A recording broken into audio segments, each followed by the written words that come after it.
Well, now, you young'uns scoot in a little closer there.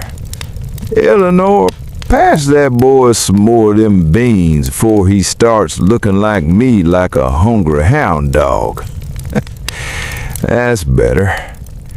You know, sitting here tonight with the smell of that cornbread still hanging in the air and the fire doing its job right proper, I got to thinking. I've been thinking about food. Not the kind you get nowadays, mind you. I heard enough about that. Boxes and bags and things that have been sitting on a shelf since Lord knows when, with ingredients on the back you'd need a school teacher to read out loud. No, sir. I'm talking about real food. The kind that came straight up out of the ground you worked with your own two hands. The kind that was still warm from the sun when you pulled it. The kind your grandmother put on the table without a single thing in it that God didn't put there first. Now, Tommy, you stop poking at them coals and listen up. This concerns you too, son. Because the folks who worked this land back in 1850, the pioneer families, the settlers, the farm people who broke this country open with nothing but grit and a good plow, they ate better than you ever will. I don't say that to be hard on. First thing you gotta understand is this. In 1850, there weren't no grocery store. Not down the road, not in town, not anywhere close enough to matter on a cold Tuesday morning when you needed to feed 6 people before sunup. What you had was your land, your garden patch, your root cellar, your smokehouse out back, your chickens and your hogs and whatever the good Lord saw fit to let grow in your particular corner of this earth. And you worked that land from the first warm day of spring to the last harvest of autumn, because if you didn't, come January, your family went hungry. Plain and simple as that. Eleanor, you remember your grandmother's garden, the one she kept down by the creek? That's right. 3 rows of beans, 2 of squash, the corn patch, the potato hills, tomatoes along the fence, herbs by the back door where she could grab 'em quick without getting her boots muddy. That's how every pioneer woman kept it. Not because somebody told her to, because that garden was life itself. Now here's what I want these young'uns to study on. Every single thing in that garden was real. No chemicals sprayed on it, no laboratory involved, no factory took it apart and put it back together in a different shape. It was just a seed. You put it in the ground, the good Lord sent rain and sun, and up it came, carrying the very life of the earth with it. Nothing added, nothing taken away. Just the Lord's own work, plain and true. Minerals, nutrients, flavor that would make you close your eyes when you took the first bite. You ever pulled a tomato straight off the vine on a hot August afternoon and bit into it right there in the garden? Son, when you do that for the first time, and I mean a real tomato, grown in real dirt, not that pale pink thing they sell wrapped in plastic, you'll understand exactly what I'm talking about. There ain't a word for it except right. It tastes right. It tastes the way food is supposed to taste when nobody's interfered with it. Pioneer families ate like that every single day. Not as a luxury, not as something special they did on weekends. Every single day. Their beans tasted like beans. Their corn tasted like corn. Their potatoes came out of the ground smelling like the earth itself, rich and dark and alive. And their bodies knew the difference. You could see it in them. Pioneer men and women who worked hard and ate from their own land. They were strong. Not gym strong, work strong. The kind of strong that comes from the inside out, from a body that's been fed what it actually needs day after day after day. Now, I ain't saying their life was easy. Lord have mercy, it weren't. But their food was honest. And honest food does something to a person that no supplement, no vitamin bottle, no fancy powder you stir into your morning drink is ever gonna do. It feeds you all the way down, right down to the bone. Now, let's talk about the kitchen. Eleanor here will tell you a pioneer kitchen weren't no easy place to work, was it, darling? It surely wasn't. No electric stove, no microwave, no button to push, no dial to turn. You had a cast iron stove, or in the early years, just the open hearth right there, and you had a fire. And you managed that fire the way a good captain manages his ship. You knew when to feed it and when to let it breathe. You knew which part of the hearth ran hottest and which part was gentler. You knew how long a pot of beans needed, and you knew it by feel and smell and the sound of the simmer, not by a timer on the wall. That knowledge passed from grandmama to daughter, hand over hand, year after year, not written down, not taught in a school, just shown, standing side by side at the same fire, the same pot, the same cast iron skillet that had seen 3 generations of good cooking. The young girl leans forward slightly. Now, let's talk about the kitchen. Eleanor here will tell you a pioneer kitchen weren't no easy place to work, was it, darling? It surely wasn't. No electric stove, no microwave, no button to push, no dial to turn. You had a cast iron stove, or in the early years, just the open hearth right there, and you had a fire. And you managed that fire the way a good captain manages his ship. You knew when to feed it and when to let it breathe. You knew which part of the hearth ran hottest and which part was gentler. You knew how long a pot of beans needed, and you knew it by feel and smell and the sound of the simmer, not by a timer on the wall. That knowledge passed from grandmama to daughter, hand over hand, year after year, not written down, not taught in a school, just shown, standing side by side at the same fire, the same pot, the same cast iron skillet that had seen 3 generations of good cooking. The young girl leans forward slightly. You interested in that, Miss Clara? Good, 'cause that knowledge is worth more than anything you'll ever learn out of a book. I'll tell you that right now. A pioneer woman's day started before first light.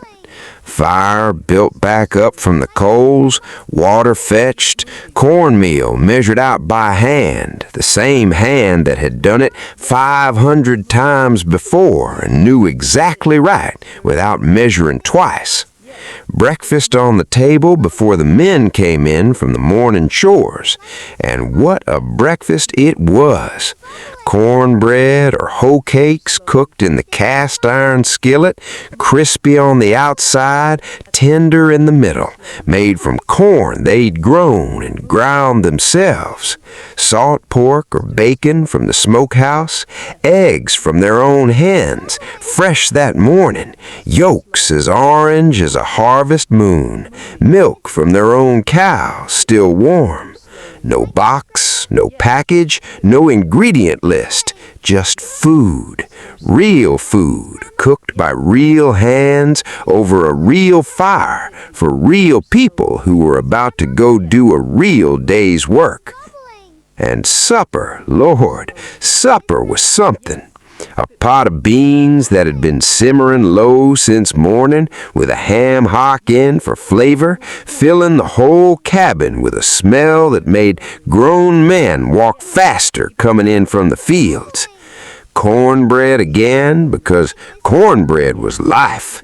Maybe some stewed squash or roasted sweet potato. Maybe a pie if the woman of the house had the time and the inclination. Apple or sweet potato or molasses, depending on the season and what was to hand. Simple food, humble food, but every bite of it made from scratch, made with care, made from things that came straight from the earth to the table without a single stop in between. Tommy, you ever had beans cooked like that, slow all day with the ham hock? No, sir. Well, that's gonna change one of these days, and when it does, you remember what Old Silas told you tonight. That's what food is supposed to taste like. Now let's talk about meat, 'cause this is where things get real interesting. In 1850, if you wanted meat on your table, and most pioneer families had it regular, which was a blessing, you raised it yourself, or you hunted it, or both. Hogs were the backbone of the frontier meat supply. Almost every pioneer family that had any land at all kept hogs. They were practical animals, hardy. They could root around and feed themselves on acorns and scraps and whatever the woods provided. And come late autumn, when the weather turned cold enough that the meat wouldn't spoil, it was hog killing time. Now, I know that sounds rough to young ears, Miss Clara, but you listen close. That animal lived free, roamed where it pleased, ate what the good Lord provided, and when its time came, it went quick and clean, and not one single piece of it went to waste. That's not cruelty, child. That's honor. That's respect for a life that gave itself so yours could go on. Don't ever confuse the two. But you listen close, Miss Clara, 'cause this matters. When a pioneer family killed a hog, nothing, and I mean nothing, went to waste.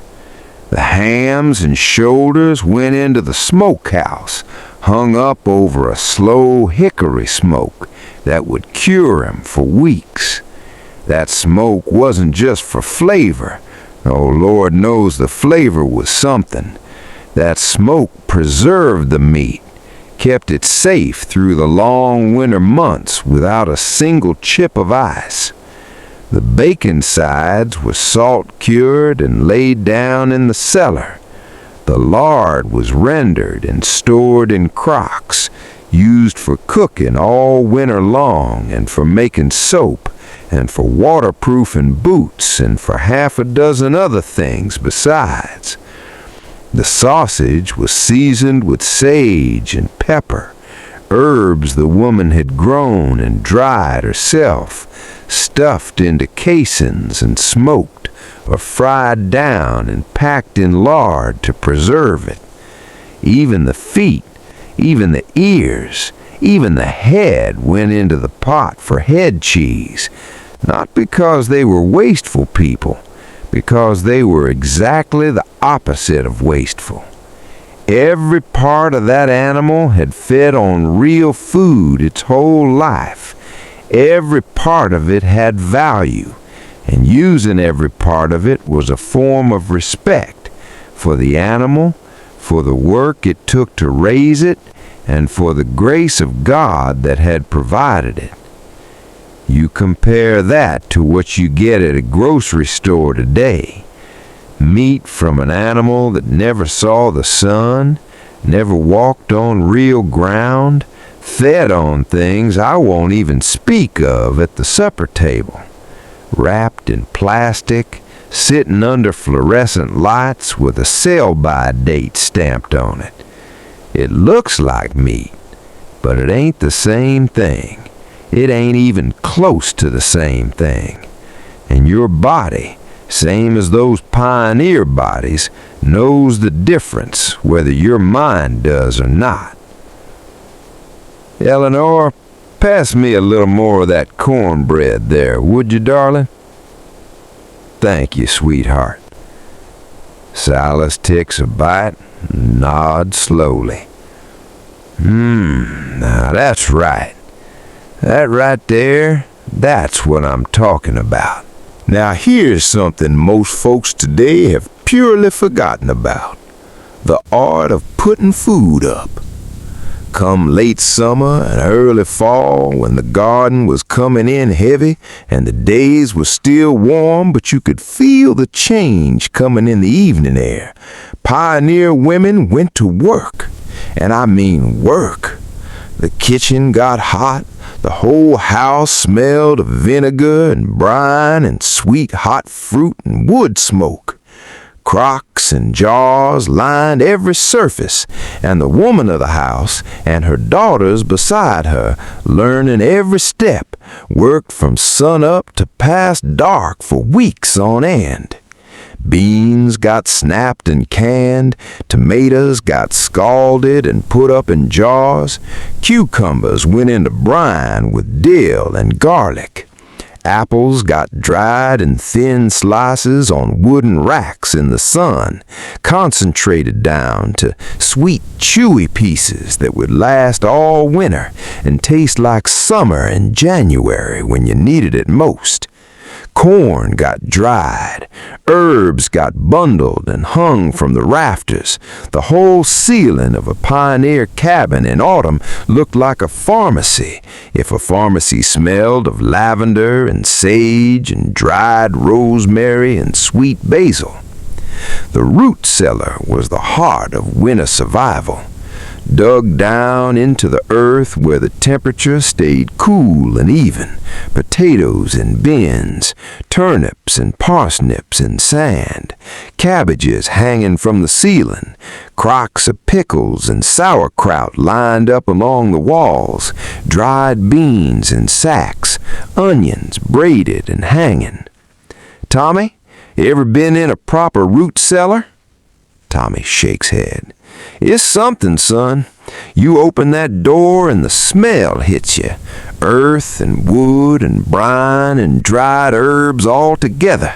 It smells like winter ain't gonna beat you. It smells like your family's gonna be all right. That's what all that work was for. Not convenience, survival, and the dignity that comes from knowing you put it up yourself and your family won't go hungry. Now here's what strikes me about all this. That food, those preserved beans, those dried apples, that salt-cured pork, had been handled by maybe 2 or 3 people from the time it came out of the ground to the time it hit the table. The woman who grew it, the woman who preserved it, the woman who cooked it. That's it. Compare that to what's in your kitchen right now. processed and packaged and shipped and warehoused and shipped again, touched with machines and chemicals and preservatives and artificial flavors and things designed in a laboratory to make you want more of it whether your body needs it or not. The pioneer woman didn't need to put anything on the label because there was nothing on the label that God already knew about. Now I want to talk about what all this did to those people. Not just their bodies, their whole selves.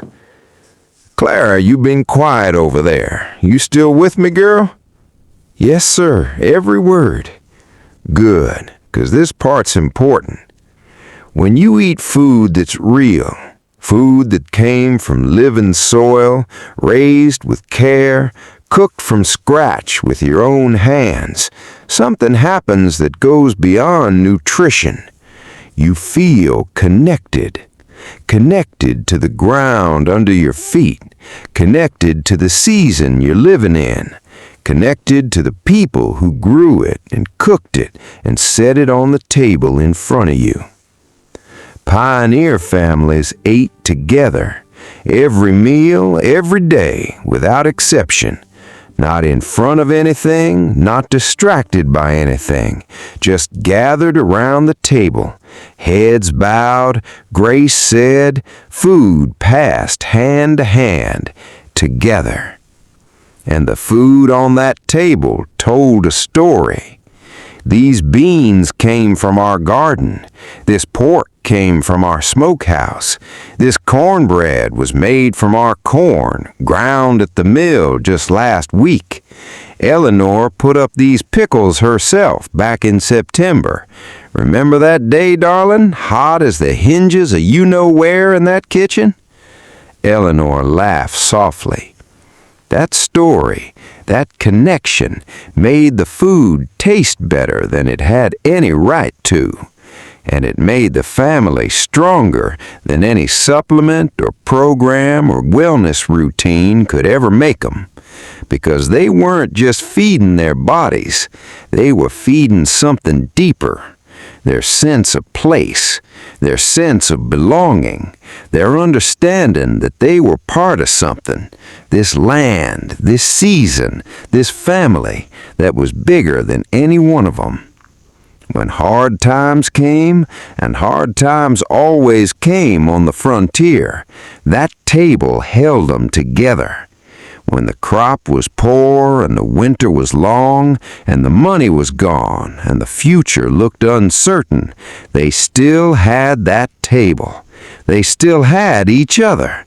They still had Eleanor's beans and cornbread and the warmth of the fire and the knowledge that they'd put enough up to get through.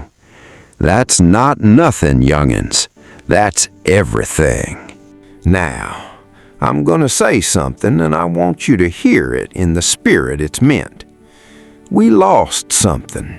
Not all at once, not on purpose, but we lost it just the same. We traded the garden for the grocery store. We traded the cast iron pot for the microwave. We traded the smokehouse for the freezer section. We traded the harvest table for the takeout bag on the kitchen counter. And every trade seemed reasonable at the time. Every trade saved a little time, a little labor, a little inconvenience. But what we gave up in return, Lord have mercy, what we gave up.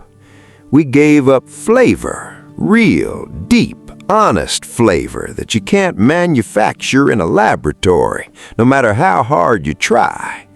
We gave up nutrition, the kind that comes from living soil and clean air and food that was handled by 2 people instead of 200 machines.